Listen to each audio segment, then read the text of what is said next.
ಇವರು ಫಿಲಮ್ ಇನ್ಸ್ಟಿಟ್ಯೂಟ್ಗೆ ಹೋಗಿ ಬಾಂಬೆಗೆಲ್ಲ ಕಲ್ತ್ಕೊಂಬಂದಿದ್ದಾರೆ, ಸಾಮಾನ್ಯ ಜನರಂತೆ. ಭಾಳ ಕಾಡೋದೇನಂತಂದರೆ ಬೆಂಗಳೂರಿನ ಗೋವರ್ಧನ ಥಿಯೇಟ್ರ್ ಇನ್ಸಿಡೆಂಟು. ಇವ್ರ ಸಿನಿಮಾ ರಿಲೀಸ್ ಆಗಿದೆ. ಆ ಸಿನಿಮಾ ಏನೋ ಹೋಗ್ತಾರೆ, ಅವರ ಒಂದು ಪ್ರಿಯ ಅವರ ಮಡದಿ ಈಗಿರೋರು ಅವರ ಪ್ರೇಯಸಿ ಆಗಿರ್ತಾರೆ, ಅವ್ರ ಜೊತೆ ಸಿನಿಮಾ ನೋಡಲಿಕ್ಕೆ ಅಂತ ಹೋಗ್ತಾರೆ. ಅಲ್ಲಿರೋ ಮ್ಯಾನೇಜರು, ಸರ್ ಕಾಫಿ ಕುಡಿ ಬನ್ನಿ. ಇಲ್ಲ, ನಾನು ಫಸ್ಟ್ ಥಿಯೇಟ್ರ್ ಒಳಗಡೆ ಹೋಗ್ಬಿಡ್ತೀನಿ ಅಂತಾರೆ. ಅವರು ಬೇಡ ಬನ್ನಿ, ನೀವು ಕಾಫಿ ಕುಡೀರಿ ಫಸ್ಟು ಅಂತಾರೆ. ಯಾಕೆ ಅಂತ ಇವರಿಗೆ ಅರ್ಥ ಆಗಲ್ಲ. ಸೊ ಆಮೇಲೆ ಸ್ವಲ್ಪ ಹೊತ್ತಾದ್ಮೇಲೆ ಗೊತ್ತಾಗುತ್ತೆ ಸಿನಿಮಾ ಥಿಯೇಟ್ರ್ ಒಳಗಡೆ ಯಾರೂ ಜನ ಇರಲ್ಲ. ಸೊ ಅದಕ್ಕೋಸ್ಕರ ಮ್ಯಾನೇಜರು ಇವ್ರು ಬೇಜಾರಾಗಬಾರ್ದು ಅಂತ ಆ ರೀತಿ ಮಾಡಿರ್ತಾರೆ. ಸೊ ಆ ರೀತಿ ತನ್ನ ಒಂದು ಪ್ರೇಯಸಿ ಜೊತೆಲಿ ಹೋದಾಗ ಯಾವ ರೀತಿ ಒಂದು ಅವಮಾನ ಆಗಿರ್ಬೋದು, ಜಸ್ಟ್ ಇಮ್ಯಾಜಿನ್ ಕೂಡ ಮಾಡ್ಕೊಳ್ಳೋಕ್ಕಾಗಲ್ಲ. ಸ್ನೇಹಿತರೆ ನಮಸ್ಕಾರ, ನಾನು ಗುಬ್ಬಚ್ಚಿ ಸತೀಶ್. ನಾನು ಈ ವಿಡಿಯೋದಲ್ಲಿ ಪರಿಚಯಿಸುವ ಪುಸ್ತಕ ಕನ್ನಡ ಮಾಣಿಕ್ಯ ಕಿಚ್ಚ ಅಂತ ಡಾಕ್ಟರ್ ಶರಣು ಉಲ್ಲೂರು ಅವರು ಬರೆದಿರೋದು. ಡಾಕ್ಟರ್ ಶರಣು ಉಲ್ಲೂರವರ ಒಂದು ಮೇರುನಟ ಅನ್ನುವ ಒಂದು ಪುಸ್ತಕ ವಿಷ್ಣುವರ್ಧನ್ ಜೀವನಗಾಥೆ ಬಗ್ಗೆ ನಾನು ಪರಿಚಯ ಮಾಡಿದ್ದೆ ಈ ಹಿಂದೆ. ಸೊ ಅದಾದ ನಂತರ ನನ್ನ ಸಂಗ್ರಹದಲ್ಲಿ ಯಾವ ಪುಸ್ತಕ ಓದೋಣ ಅಂತ ಅನ್ನಿಸಿದಾಗ ಇತ್ತೀಚೆಗೆ ನಾನು ದಾವಣಗೆರೆಯಿಂದ ಚಿತ್ರದುರ್ಗಕ್ಕೆ ಪ್ರಯಾಣ ಮಾಡಬೇಕಾದ್ರೆ ಈ ಪುಸ್ತಕದ 70 ಪುಟಗಳನ್ನ ನಾನು ಓದಿದೆ. ನಿಜವಾಗ್ಲೂ ಭಾಳ ಹೆಮ್ಮೆ ಅನ್ನಿಸ್ತು. ಈ ಪುಸ್ತಕ ಬಂದಿರೋದು ಕಿಚ್ಚ ಸುದೀಪ್ ಅವರು ಚಲನಚಿತ್ರ ರಂಗಕ್ಕೆ ಬಂದು 25 ವರ್ಷಗಳು, ಅಂದರೆ ಬೆಳ್ಳಿ ಹಬ್ಬ ಆದಂತಹ ಸಂದರ್ಭದಲ್ಲಿ ಈ ಪುಸ್ತಕವನ್ನು ಶರಣು ಉಲ್ಲೂರವರು ಬರೆದಿದ್ದಾರೆ 2020ನೇ ಇಸ್ವಿನಲ್ಲಿ. ಈಗ ಸುದೀಪ್ ಅವರು ಬಂದು 31ನೇ ವರ್ಷ, ಇದು 30 ವರ್ಷ ದಾಟಿ 31ನೇ ವರ್ಷಕ್ಕೆ ಬಂದಿದ್ದೀವಿ ನಾವು. ಸೊ ಈ ಪುಸ್ತಕ ನಾನು ಅಂದರೆ ಮತ್ತೆ ಓದುವ ಹವ್ಯಾಸ, ಸುಮ್ಮನೆ ಬಸ್ಸಲ್ಲಿ ಟೈಮ್ ಪಾಸ್ ಮಾಡ್ತೀವಿ, ಮೊಬೈಲು, ರೈಲಲ್ಲಿ ಓಡಬೇಕಾದ್ರೆ ಟೈಮ್ ಪಾಸ್ ಮಾಡ್ತೀವಿ. ಸೊ ಇದೆಲ್ಲ ಮೀರಬೇಕು ಅನ್ನುವ ಪ್ರಯತ್ನದಲ್ಲಿ ಬಸ್ಸಲ್ಲೇ ಓದಿದೆ 70 ಪುಟಗಳು. ನಿಜವಾಗ್ಲೂ ಭಾಳ ಖುಷಿಯಾಯಿತು ಅಂತ ಹೇಳಿದ್ನಲ್ಲ. ಈ ಪುಸ್ತಕ ಯಾಕೆ ಮುಖ್ಯ ಆಗುತ್ತೆ ಅಂತಂದರೆ, ಈಗ ನಟ ಸುದೀಪ್ ಅವರು ಶ್ರೀಮಂತರು ಅಂತ ಭಾಳ ಜನಕ್ಕೆ ಗೊತ್ತು. ಆ ಬಡವರು ಶ್ರೀಮಂತರು ಅವರಿಗೆ ಎಲ್ಲರಿಗೂ ಪ್ರತಿಯೊಬ್ಬರಿಗೂ ಒಂದು ಕನಸಿರುತ್ತೆ, ತಾನು ಜೀವನದಲ್ಲಿ ಏನಾದ್ರು ಒಂದು ಸಾಧಿಸಬೇಕು ಅಂತ.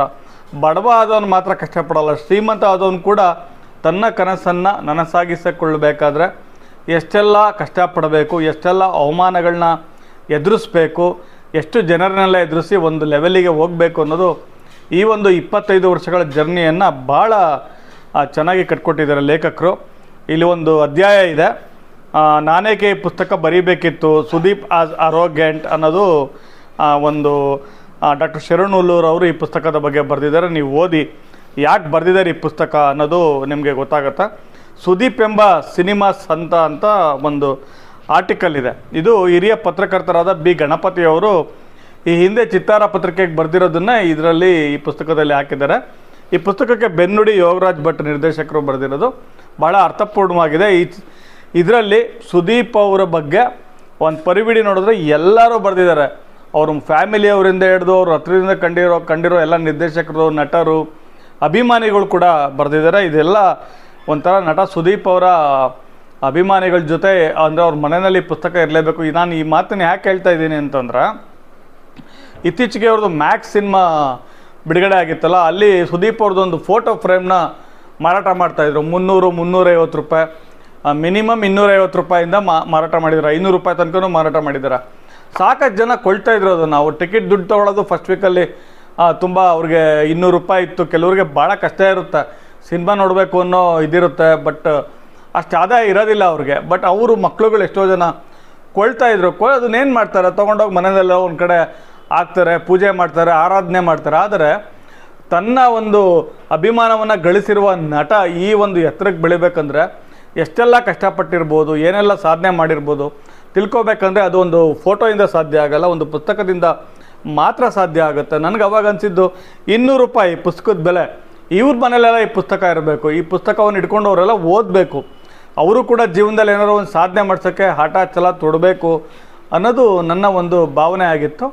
ಫೋಟೋ ಹಾಕ್ಕೊಳ್ಳಿ, ಬಟ್ ಜೊತೆಗೆ ಪುಸ್ತಕ ಓದುವ ಒಂದು ಹವ್ಯಾಸವನ್ನು ರೂಢಿಸ್ಕೊಳ್ಳಿ. ನೋಡಿ, ಸುದೀಪ್ ಅವರು ಮಗುವಾಗಿರ್ಬೇಕಾದ್ರೆ ಎಷ್ಟು ಚೆನ್ನಾಗಿದ್ರು ಅನ್ನೋದೊಂದು ಸುಂದರವಾದ ಚಿತ್ರ ಇದೆ. ಈ ರೀತಿಯ ಸಾಕಷ್ಟು ಚಿತ್ರಗಳು ಇದರಲ್ಲಿ ನಿಮಗೆ ಸಿಗುತ್ತೆ. ಆಮೇಲೆ ಅತ್ಯುತ್ತಮವಾದ ಮಾಹಿತಿ ಸಿಗುತ್ತೆ. ಶರಣು ಅವರು ಎಲ್ಲರನ್ನ ಹತ್ರದಿಂದ ಕಂಡು ಅವರು ಆರ್ಟಿಕಲ್ ಬರೆಸ್ಕೊಂಡು ಮಾಡಿದ್ದಾರೆ. ದೀಪು ಎಂಬ ಅಕ್ಕರೆ ಸಕ್ಕರೆ ಅನ್ನುವ ಒಂದು ಅಧ್ಯಾಯ ಅವರ ಒಂದು ತಾಯಿಯ ಆ ನೋಟದಲ್ಲಿ. ಆಮೇಲೆ ಇಂಜಿನಿಯರಿಂಗ್ ಬಗ್ಗೆ ಸುದೀಪ್ ಅವರು ಇಂಜಿನಿಯರ್ ಓದಿರೋದು. ಅವರಿಗೆ ಆ ಓದಿನ ದಿನಗಳಿಂದನೇ ಸಿನಿಮಾ ಮತ್ತು ಕ್ರಿಕೆಟ್ನ ಹುಚ್ಚಿತ್ತು. ಅವರು ಸಿನಿಮಾ ಮತ್ತು ಕ್ರಿಕೆಟ್ ಯಾವುದಾದ್ರು ಒಂದು ಆಯ್ಕೆ ಮಾಡ್ಕೋಬೇಕು ಅಂತಾರೆ. ಅವ್ರ ತಂದೆ ಎರಡೂ ಬೇಡ ಅಂತಾರೆ. ಬಟ್ ಕ್ರಮೇಣ ಕಾಲಕ್ರಮೇಣ ಅವರು ಸಿನಿಮಾ ನಟನೂ ಆಗ್ತಾರೆ. ಆಮೇಲೆ ಕ್ರಿಕೆಟ್ ಕೂಡ ಒಂದು ಏನು ಸೆಲೆಬ್ರಿಟಿ ಲೀಗ್ ಕರ್ನಾಟಕ ತಂಡದ್ದು, ಕರ್ನಾಟಕ ನಮ್ಮ ಸ್ಯಾಂಡಲ್ವುಡ್ ತಂಡದ್ದು ಏನಿರುತ್ತೆ ಅದರ ಒಂದು ನಾಯಕನೂ ಕೂಡ ಆಗಿ ಅವರು ಗೆದ್ದಿದ್ದಾರೆ. ಈಗ ಇತ್ತೀಚೆಗೆ ಕೂಡ CCL ಅಲ್ಲಿ ಗೆದ್ದಿದ್ದಾರೆ. ಅದ್ರ ಬಗ್ಗೆ ಎಲ್ಲ ಭಾಳ ಚೆನ್ನಾಗಿ ಮಾಹಿತಿ ಪುಸ್ತಕದಲ್ಲಿದೆ. ಭಾಳ ಓದಿ ಎಂಜಾಯ್ ಮಾಡಬೇಕು. ಈ ಪುಸ್ತಕವನ್ನು ನಾನು ಯಾವ ರೀತಿ ಪರಿಚಯ ಇರಬೇಕಂದ್ರೆ ಸ್ಪರ್ಶ ಸುದೀಪ್, ಕಿಚ್ಚ ಸುದೀಪ್, ಹುಚ್ಚ ಸುದೀಪ್ ಅಂತ ಸಿನಿಮಾದಲ್ಲಿ ಹೀರೋ ಆಗಿ ಇವರು ಸೈ ಅನ್ನಿಸ್ಕೊಳ್ಳೋಕ್ಕೆ 5 ಸಿನಿಮಾಗಳು ಹಿಡಿಯುತ್ತೆ. ಆ ಸಿನಿಮಾಗಳ ಬಗ್ಗೆ ಸಾಕಷ್ಟು ಒಂದು ಇದರಲ್ಲಿ ಮಾಹಿತಿ ಸಿಗುತ್ತೆ. ಇದರಲ್ಲಿ ಒಂದು ಭಾಳ ಕಾಡೋದೇನಂತಂದರೆ ಇವರು ಫಿಲಮ್ ಇನ್ಸ್ಟಿಟ್ಯೂಟ್ಗೆ ಹೋಗಿ ಬಾಂಬೆಗೆಲ್ಲ ಕಲ್ತ್ಕೊಂಬಂದಿದ್ದಾರೆ ಸಾಮಾನ್ಯ ಜನರಂತೆ. ಭಾಳ ಕಾಡೋದೇನಂತಂದರೆ ಬೆಂಗಳೂರಿನ ಗೋವರ್ಧನ ಥಿಯೇಟ್ರ್ ಇನ್ಸಿಡೆಂಟು. ಇವ್ರ ಸಿನಿಮಾ ರಿಲೀಸ್ ಆಗಿದೆ. ಆ ಸಿನಿಮಾ ಏನೋ ಹೋಗ್ತಾರೆ ಅವರ ಒಂದು ಪ್ರಿಯ ಅವರ ಮಡದಿ ಈಗಿರೋರು ಅವರ ಪ್ರೇಯಸಿ ಆಗಿರ್ತಾರೆ. ಅವ್ರ ಜೊತೆ ಸಿನಿಮಾ ನೋಡಲಿಕ್ಕೆ ಅಂತ ಹೋಗ್ತಾರೆ. ಅಲ್ಲಿರೋ ಮ್ಯಾನೇಜರು ಸರ್ ಕಾಫಿ ಕುಡಿ ಬನ್ನಿ. ಇಲ್ಲ ನಾನು ಫಸ್ಟ್ ಥಿಯೇಟ್ರ್ ಒಳಗಡೆ ಹೋಗ್ಬಿಡ್ತೀನಿ ಅಂತಾರೆ. ಅವರು ಬೇಡ ಬನ್ನಿ ನೀವು ಕಾಫಿ ಕುಡೀರಿ ಫಸ್ಟು ಅಂತಾರೆ. ಯಾಕೆ ಅಂತ ಇವರಿಗೆ ಅರ್ಥ ಆಗಲ್ಲ. ಸೊ ಆಮೇಲೆ ಸ್ವಲ್ಪ ಹೊತ್ತಾದ್ಮೇಲೆ ಗೊತ್ತಾಗುತ್ತೆ ಸಿನಿಮಾ ಥಿಯೇಟ್ರ್ ಒಳಗಡೆ ಯಾರೂ ಜನ ಇರಲ್ಲ. ಸೊ ಅದಕ್ಕೋಸ್ಕರ ಮ್ಯಾನೇಜರು ಇವ್ರು ಬೇಜಾರಾಗಬಾರ್ದು ಅಂತ ಆ ರೀತಿ ಮಾಡಿರ್ತಾರೆ. ಸೊ ಆ ರೀತಿ ತನ್ನ ಒಂದು ಪ್ರೇಯಸಿ ಜೊತೆಲಿ ಹೋದಾಗ ಯಾವ ರೀತಿ ಒಂದು ಅವಮಾನ ಆಗಿರ್ಬೋದು ಜಸ್ಟ್ ಇಮ್ಯಾಜಿನ್ ಕೂಡ ಮಾಡ್ಕೊಳಕ್ಕಾಗಲ್ಲ. ಆ ಬೆಳವಣಿಗೆ ತದನಂತರ ಮತ್ತೊಂದು ಸಿನಿಮಾ ಹೋದಾಗ ಏನು ಜನನೇ ಇಲ್ವಲ್ಲ ಅಂತ ನೋಡಿದಾಗ ಸರ್ ಎಲ್ಲ 6:30ಗೆ ಟಿಕೆಟ್ ಸೋಲ್ಡ್ ಔಟ್ ಆಗೋಗ್ಬಿಟ್ಟಿದೆ, ಎಲ್ಲ ಜನ 10:10ವರೆಗೆ ಬರ್ತಾರೆ, ಸಿನಿಮಾ ಶುರು. ಅಲ್ಲಿವರೆಗೂ ಬೆಳೀತಾರಲ್ಲ, ಭಾಳ ರೋಮಾಂಚನ ಕೊಟ್ಟಂತಹ ಓದು. 5 ಸಿನಿಮಾಗಳು ಆಗಬೇಕಾಗುತ್ತೆ ಒಂದು. ಆಮೇಲೆ ಕಿರುತೆರೆನಲ್ಲೇ ಆ್ಯಕ್ಟ್ ಮಾಡಬೇಕಾಗತ್ತೆ. ಇದ್ರ ಬಗ್ಗೆ ಎಲ್ಲ ನೀವು ಸಾಕಷ್ಟು ಮಾಹಿತಿನ ಪಡ್ಕೋಬೋದು. ಆಮೇಲೆ ಇವ್ರನ್ನ ಐರನ್ ಲೆಗ್ ಅಂತ ಕೂಡ ಸಿನಿಮಾದಲ್ಲಿ ಹೇಳ್ಬಿಟ್ಟಿರ್ತಾರೆ. ಸ್ಟಾರ್ಟಿಂಗೆಲ್ಲ ಸಿನಿಮಾಗಳು ಸೋತಾಗ ಒಬ್ಬರು ಸ್ಟಾರ್ ನಟಿ ಫೋಟೋ ಶೂಟ್ ಮಾಡಿಸ್ಕೊಳ್ಳಲ್ಲ ಇವ್ರ ಜೊತೆ ಅಂತ ಅಂದ್ಬಿಟ್ಟು. ಆಮೇಲೆ ತಾಯವ ಸಿನಿಮಾಗೆ ಸಂಭಾವನೆ 90,000 ಆದರೆ ಬಂದಿದ್ದು 9,000, ಮಿಕ್ಕಿದ್ದೇನಾಯಿತು ಅನ್ನೋದು ಒಂದು ಭಾಳ ಇಂಟ್ರೆಸ್ಟಿಂಗ್ ಆಗಿದೆ.